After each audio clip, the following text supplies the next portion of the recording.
What is happening, boys? Turbo Toys here. But you can call me Turbo, and today we're going to field a ref for the British Bulldog because we have got representing the WWE Mattel Elite Collectors Edition Series 82, Davey Boy Smith, the British Bulldog.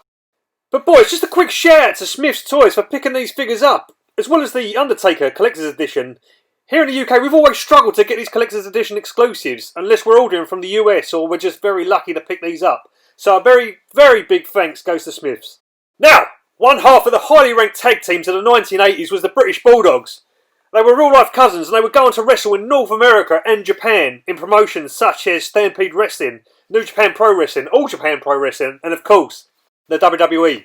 But before we crack this British legend out of the packaging, don't forget to like, comment and subscribe because you don't want to miss out on the next videos. So, as we take a look at the figure inside the box, we can see on one side he has his smiley image, plus on the other side he has his in-ring image. And then as we move to the back of the box, we see he has that very same image, as well as his stats, bio and achievements. And as always boys, please feel free to pause the video and read at your own pleasure, because I can't read. So as we take a knife to this box and get the figure outside of the package, we see that the Bulldog comes with the accessories, which include a set of interchangeable hands. And then he also comes with this very cool Matilda accessory. Now, I think there was two Matildas in real life, but this is the first time in the line that we've got Matilda in a Mattel form. One of the cool things is you can take the lead off, but it is a solid piece. There's no articulation. I thought it might have been a little articulation on the head, but unfortunately there ain't. But nonetheless, it's still such a good quality accessory to have with a British Bulldog. And as we move on to the figure itself, now this figure screams everything about an early 1980s Davey Boy Smith. He's got that classic smile plus the shorter hair, because obviously later we would see him in the 90s with the long braided hair. But I think for me it's finally good to see the True Effects technology on an Elite head scan for the British Bulldog.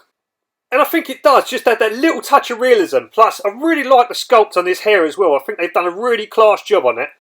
And as we move on to the torso, we can see that it hasn't changed. They've gone with the same torso they used for these previous two Elites. I mean, I would have at least liked to have seen one of these Elites, like with the Triple H style torso, like the proper ripped one, because I think like in his career, like he did look jacked, really jacked at one point, but I think this is a good torso for his representation. And of course, he's wearing the white wrist tape on both sides of his wrists. As we move on to his ring attire, and it's almost very reminiscent of his old Hasbro figure, minus the knee pads. But we can see he's got the all-white tights with a good old Union Jack on the back side of his tights. Also has a pair of red knee pads. And then finishing the attire off, he has the red, white and blue tall boots with the blue and white socks protruding at the top of the boots.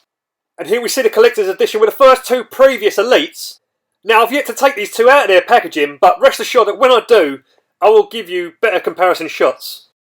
Now the Bulldogs would actually go into feud with Davey Boy's future brother-in-law, Bret Hitman Hart, and the Hart Foundation, as well as the Dream Team of Greg the Hammer Valentine and Bruce the Barber Beefcake, as well as winning the WWE Tag Team Championships at WrestleMania 2. But unfortunately, with Dynamite Kid suffering a back injury, Davey Boy would have to defend the titles with replacement partners. And then in January 1987, the Bulldogs would go on to lose their tag team titles to the Hart Foundation. They would soon leave the company after Survivor Series in 1988.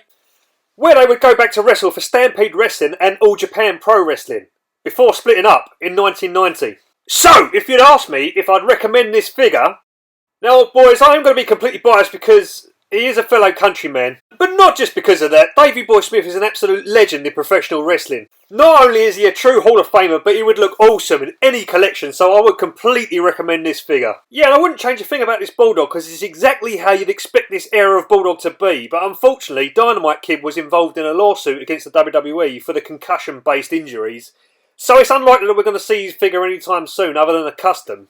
You know, but as for Davey Boy, what attires would I like to see Mattel make next? Now, I did plan to make a custom of it, but I'd really like to see a figure of his run when he came out wearing just the jeans with the WWF t-shirt. And it'd be really cool to have something completely opposite to the scan we got with this one and have him like looking really angry. Something a bit similar to his Legends figure, but I feel like Mattel have come on a bundle since then and they'd be able to execute it much better. But I hope you enjoyed the wrath of the Bulldog, because that's going to do it for this one today, boys. If you enjoyed the video, please give it a like, comment and give that subscribe button a big running power slam. Don't forget to check me out and follow me on Instagram at Turbo Toys. And as always, boys, until the next video, I will see ya when I see ya.